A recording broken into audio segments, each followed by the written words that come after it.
కాంగ్రెస్ ప్రభుత్వం అధికారంలోకి వచ్చిన 4 నెలల్లోనే ప్రజల్లో తీవ్ర స్థాయిలో వ్యతిరేకత మొదలైందన్నారు కరీంనగర్ బీఆర్ఎస్ అభ్యర్థి కొప్పుల ఈశ్వర్.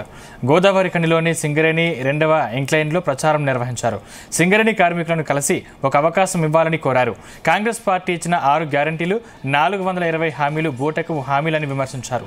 బీఆర్ఎస్ అధినేత మాజీ ముఖ్యమంత్రి కేసీఆర్ అమలు చేసిన సంక్షేమ పథకాలే ఇంకా కొనసాగుతున్నాయని, కాంగ్రెస్ పార్టీ ఇచ్చిన హామీలు ఇప్పటి వరకు అమలు చేయలేదన్నారు. సింగరేణి కార్మిక సమస్యలు తెలిసిన వ్యక్తిగా తనను ఆదరించాలన్నారు.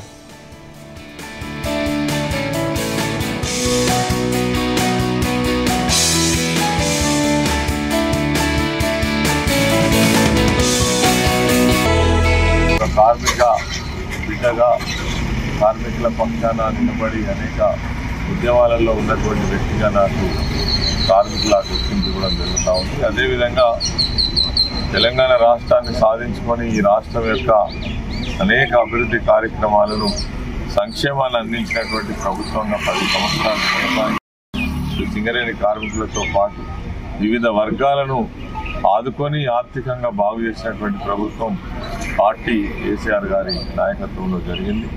మరి ఈనాడు జరుగుతున్నటువంటి ఈ ఎన్నికలలో కూడా మొన్ననే ప్రభుత్వాన్ని కోల్పోయిన తర్వాత ప్రజలు ఏదో ఆశించి వాళ్ళు చెప్పినటువంటి తప్పుడు మాటలను నమ్మి ఈరోజు ఓటు వేయడం వల్ల రాష్ట్రంలో అనేకమైనటువంటి విషయాల పట్ల ప్రజలు ఇబ్బంది పడుతున్నారు. ఇప్పటికే సాగునీళ్ళు లేక పంటలు ఎండిపోతున్నాయి, రైతుల ఆత్మహత్యలు జరుగుతున్నాయి. అదేవిధంగా తాగునీళ్ళ పరిస్థితి చాలా దారుణంగా ఉన్నది. అదేవిధంగా ఇదివరకు కొనసాగించినటువంటి సంక్షేమ కార్యక్రమాలను కూడా ఈ వచ్చినటువంటి ప్రభుత్వం కనీసం వాటిని కూడా కొనసాగించట్లేదు.